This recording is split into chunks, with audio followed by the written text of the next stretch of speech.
Khamzat Chimaev has come out and said, hey, I'm not fighting at UFC 300 because of Ramadan. And this is something we've talked about for a while, and the UFC is really scrambling, finding a main event for UFC 300. They kind of put themselves in a corner waiting so long. But first, on Khamzat. Should he even if there wasn't Ramadan, should he fight at UFC 300?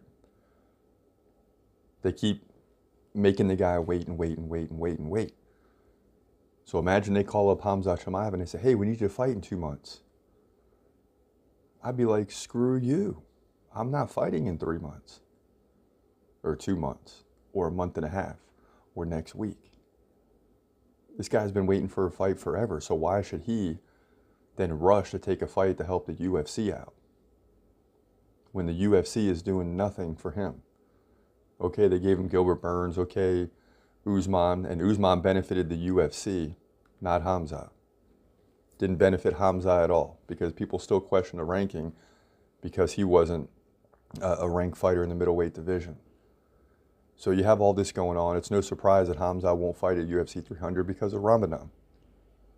But at the same time, you figure if they offer him a title fight, maybe he's got to take the fight and figure it out. He's done it before, although, it wasn't a title fight. So it was a little bit different. So as of right now, Khamzat's out of UFC 300. There were rumors that he could fight Leon Edwards or potentially Dricus du Plessis, which I thought both of those wouldn't happen. One, he's not going to make weight at 170. Number two, Dricus isn't coming back in 2.5 months to face Khamzat. So both of those fights are pretty much out anyway. But the fact that Khamzat has come out and said, hey, I'm not fighting, I'm out. The UFC has limited options right now. To me, Alex Pereira versus Tom Aspinall should be the likely option. We haven't heard much of that lately. And then John Jones coming out and said he was offered a fight at 300. It just tells you, man, the UFC is really struggling. And I don't know what's going to happen because I don't know that anybody wants to take a fight on late notice just to satisfy the UFC.